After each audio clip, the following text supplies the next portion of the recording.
বর্তমানে দেশে নির্বাচন নিয়ে যে অনিশ্চয়তা শুরু হয়েছে তা দূর করতে রাজনৈতিক দলগুলোর মধ্যে সংলাপ জরুরি বলে মন্তব্য করেছেন জামায়াত ইসলামী নেতারা। অসুস্থ বিএনপি মহাসচিব মির্জা ফখরুলকে হাসপাতালে দেখতে গিয়ে এসব কথা বলেন তারা। মঙ্গলবার সন্ধ্যায় থাইল্যান্ড থেকে চিকিৎসা শেষে সন্ধ্যায় দেশে ফেরেন বিএনপি মহাসচিব মির্জা ফখরুল ইসলাম আলমগীর। রাতে দলটির নীতি নির্ধারকদের বৈঠক চলে গুলশানে। সেখানে তিনি উপস্থিত ছিলেন। বৈঠক শেষে অসুস্থ হয়ে পড়লে মধ্যরাতে তাকে হাসপাতালে নেওয়া হয়। জামায়াতে ইসলামের একটি প্রতিনিধি দল বেলা 12টার দিকে হাসপাতালে আসেন বিএনপি মহাসচিবের স্বাস্থ্যের খোঁজখবর নিতে। তবে বিএনপি মহাসচিব জামায়াতে ইসলামের প্রতিনিধি দল আসার আগেই হাসপাতাল থেকে রিলিজ নিয়ে বাসায় চলে যান।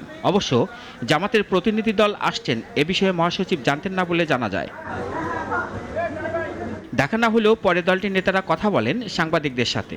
বলেন, দেশের জন্য মির্জা ফখরুলের মতো বিজ্ঞ রাজনীতিবিদের প্রয়োজন। উনি ভালো আছেন, ডাক্তারদের ইনফরমেশন, এবং আমরা এটাই কামনা করি দেশের জন্য, জাতির জন্য ওনার মতো একজন অত্যন্ত ভদ্র, বিজ্ঞ, অভিজ্ঞ দেশপ্রেমিক রাজনীতিবিদ এই দেশের জন্য এই অবস্থাতে খুবই জরুরি। দেশের বর্তমান সমসাময়িক বিষয় নিয়ে সাংবাদিকদের প্রশ্নের উত্তরে জামায়াতে ইসলামীর এ নেতা বলেন, রাজনৈতিক দলগুলোর মধ্যে প্রতিদ্বন্দ্বিতা থাকতে পারে, তবে আলোচনার মাধ্যমে যে কোনো সংকটের সমাধান করা সম্ভব।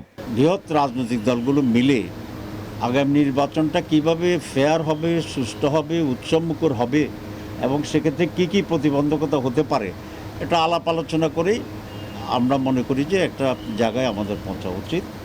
এবং সেক্ষেত্রে আমি এটা বিশ্বাস করি যে সকল মেজর স্টেকস এই ব্যাপারে একমত হবে এবং আমরা একটা খুব ভালো পরিবেশে নির্বাচন করতে পারব। জুলাই সনদের বিষয়ে পর্যবেক্ষণ আছে, সেটি আনুষ্ঠানিক জানানো হবে বলেও জানান জামায়াতের এই নেতা। আমাদের কোনো ওপিনিয়ন আমরা পাবলিকলি আনতে চাই না। রাশেদুল কাদির, নাগরিক, ঢাকা।